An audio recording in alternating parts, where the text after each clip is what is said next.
Bien, en el capítulo 5, el texto es una narrativa reflexiva sobre el viaje interno de Ignacio, ¿no? Nuestro personaje principal.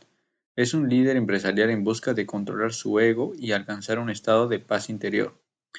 Quiere lograrlo meditando cada día, pero a través de sus experiencias en su vida personal y profesional, Ignacio descubre las trampas del ego, que se manifiestan incluso en su deseo de dominarlo. En una reunión tensa con su equipo, enfrenta sus propias limitaciones al intentar mantener la calma y fracasa momentáneamente, ¿no? Dándose cuenta de que aún le falta mucho por aprender. Entonces, él recurre a su maestro, obviamente. Entonces, guiado por las enseñanzas de su maestro espiritual, Ignacio comprende que el ego no se puede vencer con metas basadas en la confrontación, sino a través del servicio desinteresado, la paciencia y el amor hacia uno mismo y hacia los demás. A lo largo de la historia, las metáforas del árbol de mango, las olas y la conciencia cósmica refuerzan la idea de que el verdadero propósito de la vida no es competir, sino conectarse con los demás y vivir en armonía, y reconociendo que todos formamos parte de una misma unidad.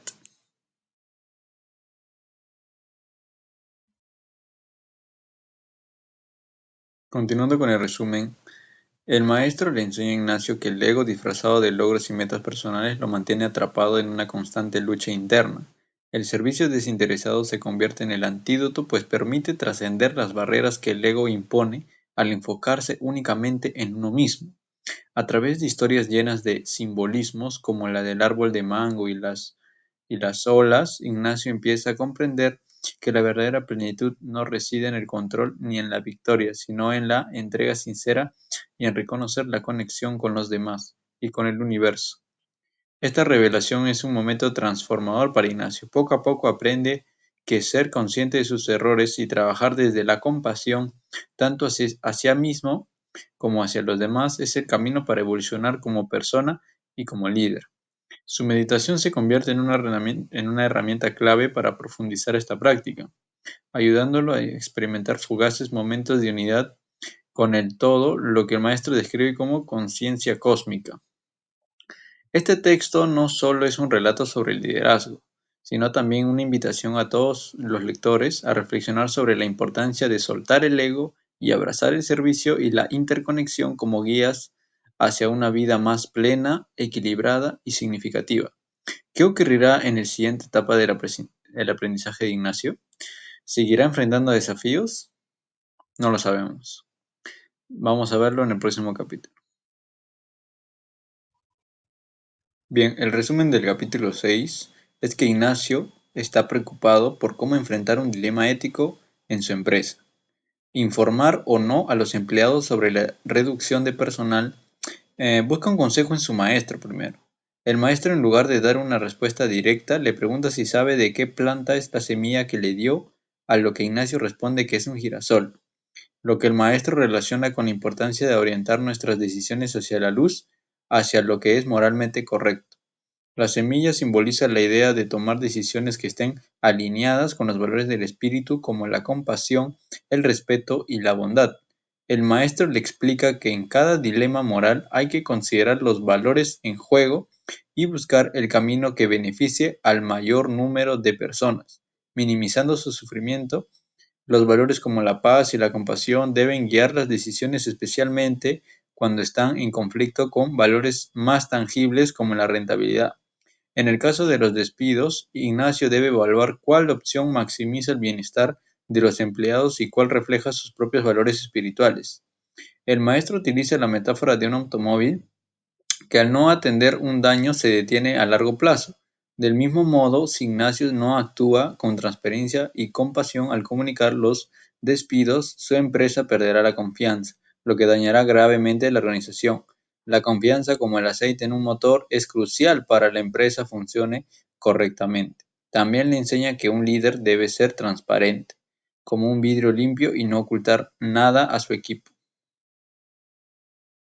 Bien, finalmente el maestro le sugiere que, si no puede decidir entre dos opciones, debe buscar alternativas creativas. Por ejemplo, en lugar de despedir a empleados, podría considerar una reducción temporal de sueldos para salvar costos. Ignacio se sorprende de la sabiduría práctica del maestro, ¿no? Quien le recuerda que el objetivo no es solo lograr resultados económicos, sino también desarrollar su espíritu a través de decisiones éticas. El maestro compara las decisiones con un colador. Si nuestras decisiones no están alineadas con nuestros valores, nos restan paz y felicidad. Al aplicar principios éticos podemos disfrutar de una vida más plena. Le da una nueva semilla a Ignacio, invitándolo a seguir reflexionando y aplicando lo aprendido en su vida diaria. Mientras Ignacio regresa a casa, reflexiona sobre todo lo aprendido, aunque una parte de él duda de estas ideas sobre éticas en los negocios. Su intuición y su espíritu le dicen que este es el camino correcto. Se siente transformado como si estuviera descubriendo nuevas formas de vivir y liderar. A continuación mencionaremos algunos aspectos positivos. Como primer punto tenemos al crecimiento personal. Ignacio demuestra un compromiso con su desarrollo interno al adoptar prácticas como la meditación diaria, tanto en las mañanas como en las noches. Esto no solo le ayuda a encontrar calma y claridad mental, sino también a fortalecer su carácter, su capacidad de reconocer que la felicidad no depende de los resultados externos, sino de su propio equilibrio interno. Lo convierte en un ejemplo de autocuidado y automejora. Como segundo punto tenemos la resolución de conflictos. En una situación de alta tensión con su equipo, donde las emociones estaban desbordadas, Ignacio opta por no dejarse llevar por la impulsividad. En lugar de alimentar la discusión o buscar culpables, interviene con una actitud tranquila y conciliadora. Esto refleja una habilidad clave con el liderazgo, transformar el conflicto en una oportunidad para unir al equipo y buscar soluciones en lugar de dividirlo. Como tercer punto tenemos el liderazgo empático. Ignacio demuestra que entiende la importancia de conectarse emocionalmente con los demás al escuchar las preocupaciones del equipo. Se posiciona como un líder que prioriza las necesidades del grupo sobre sus propios intereses. Su capacidad de empatizar con las dificultades de los demás fomenta un ambiente laboral más positivo y colaborativo, lo que fortalece la dinámica del equipo. Como cuarto punto tenemos las lecciones sobre el ego. El ego no es algo que podamos eliminar, pero sí algo que podemos comprender y gestionar. Muchas veces nos dejamos llevar por el ego creyendo que controlar significa vencerlo. Sin embargo, lo que realmente importa no es luchar contra él, sino ser conscientes de cómo actúa.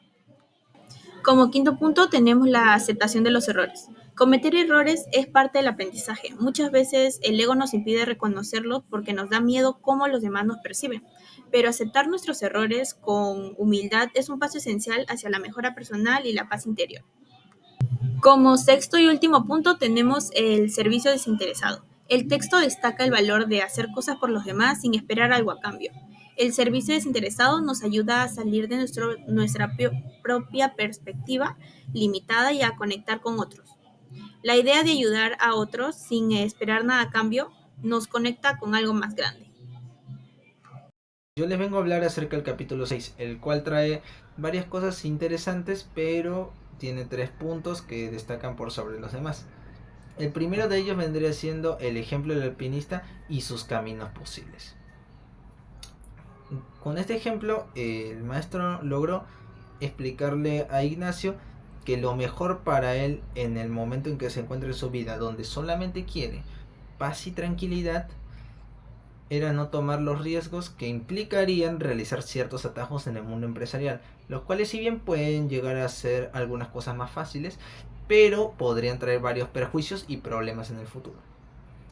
¿Y esto qué trae como consecuencia? Bueno, esto provocó que Ignacio se dé cuenta que era mucho mejor ser honesto y no tomar estos atajos para no involucrarse con riesgos innecesarios que pudieran perjudicarlo de acá a algunos años. El siguiente punto por destacar vendría siendo el ejemplo de la pepita y el pedazo de oro. Al usar este ejemplo, el maestro consigue explicarle a Ignacio y al lector cómo distintas acciones en el corto plazo pueden parecer como las mejores alternativas a emplear, incluso mejores que las que dan un beneficio mucho mayor y con menores riesgos a largo plazo. Esto principalmente porque se les ve como mucho más fáciles de ejecutar. ¿Y esto qué trae como consecuencia? Bueno, esto permite que tanto Ignacio como el lector puedan analizar las consecuencias de sus decisiones o acciones antes de llevarlas a cabo. Para terminar de hablar del capítulo 6 y sus puntos a destacar, tendremos que ir al último, el cual vendría siendo el significado del comportamiento del girasol. El maestro explica a través de este cómo, sin importar el momento del día en el que nos encontremos o las dificultades que estemos presentando, nuestras decisiones las debemos orientar hacia la luz o hacia Dios. Además, que ante cualquier dilema moral que se nos presente debemos elegir el camino que se acerca o se asemeja más a la esencia de nuestro espíritu. ¿Y esto qué trae como consecuencia? Bueno, esto logra que Ignacio reflexione acerca de su manera de tomar decisiones en el pasado y quiera finalmente encontrar el camino correcto que debe tomar.